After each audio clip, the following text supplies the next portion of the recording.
Hello, this is gferris, your narrator. This is the oldest kayak in Upernavik, and it's currently, at this time in 1992, in storage. It is completely outfitted, and I was very lucky that Peter Yule took me to see this kayak in the round. I never had this privilege again. What's interesting to me is that it is covered with bearded sealskin, and that you can see the detail of the skin here and how carefully it's sewn on, but also that it has a tied on skeg, so it was probably in the 1930s, I guess this kayak is from. It's wonderful to see a completely outfitted boat, so that you can study all the details of how a boat is properly outfitted for hunting. Here Peter has lifted it up so that we can look at the bottom, and it's very interesting to see the chines on this boat that are special. I noticed from my many visits to Upernavik. There are 2 chines rather than just one, and the kayak is wider than what you would find in most southerly parts of Greenland, because the season is shorter up in Upernavik for being on the water, so people paddle differently. Now I am moving on to a newer kayak, and what's very special about this particular example is that it's quite wide, but it's also got a built-in skegson. You can see the bow and the ribs, and now you can see the skegson, which was an invention originating in Untitled, Greenland, by the Geisler family, and this was used great deal in a town just south of Upernavik, Kangerswatsiak. Also, the forefoot of this kayak on the bow is especially deepened. The ribs have shrunk and broken because the skin applies so much pressure, but you can see the design with the 2 chines that I noticed seems to be very common in Upernavik. Here is a view again of that skegson for you to see. So where the ribs are protruding through and the paint has rubbed off, it's only because the skin shrank. The forefoot is covered with bone, as is the stern keelson or skegson. That's to protect these wear areas from leaking. So here we have another view just to show you the overall profile, and this is the skegson. This boat was painted, but originally under the paint is sealskin. This is to show you the details and overall shape, how the bow is dispositioned. The cockpit. As you look at the cockpit, one thing you'll notice is that it is off center, and that was because the paddler happened to have a stiff leg. This is the interior showing. What's very interesting about the rib material is that it must have been birch, and I have no idea where birch would have been gathered except for Cockpit, which is about 20 miles away to the south, down at the end of Laxefjord. But you can see the skin is really a solid bearded sealskin that wears like iron.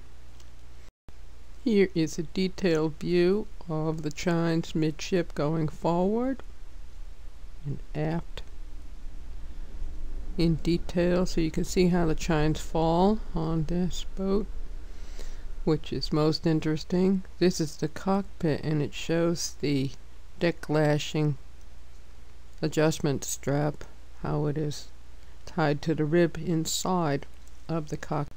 Here are some views of the cockpit rim, the interior, how things are lashed together, and that the cockpit is lashed on.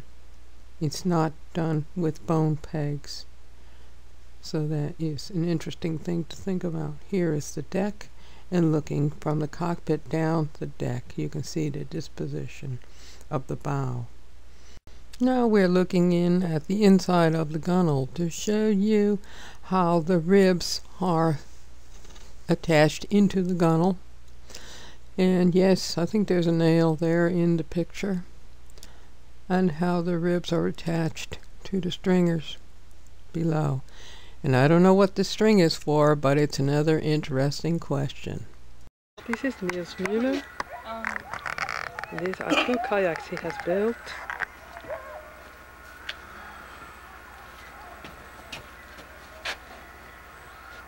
One is for a small person, one is for an adult. If you look at the cross pieces on the deck, you'll notice that they are carefully cut out into notches in the gunwales. And the masik is a 2-piece in the back section. It's actually 3 pieces of wood assembled together, so that Niels Müller, who has made this kayak, has adapted it. He has made the ribs from fish boxes of plastic.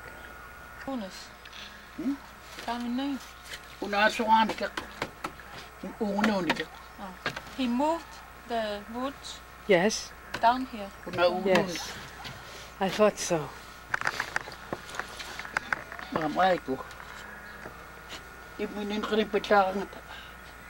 It was too close. It was too close to this, and he moved. Okay. And I see where he pegged the rib in, the plastic rib. Niels has made the chines so that the kayak is wide and flat for a 9-year-old boy who is learning all of the skills of paddling. The skin is put on this kayak, and to act like more of a keel and rudder in combination as a fixed rudder, a keel at the very stern of the kayak. He has made a cockpit lip, and he has used oak for the ribs. You can see how his chines, he has distributed the surface area of the bottom of this kayak. Now I have inverted the kayak, and I want to show you.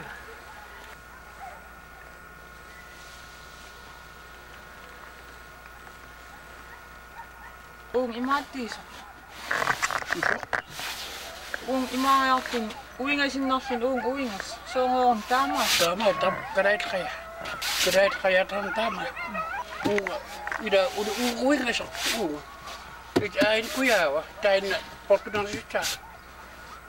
Do you know Kuyawa, what it means? No. What does Kuyawa mean? Yeah. That is the keel, yes. Kuyawa, it has to be the top, the bottom of the kayak. Yes. Oh, yes. And then the side. He says that Greenlandic kayaks is used to be like this. So this was the shape they used to be. Yeah. Why is this stern like this? So na inga imata.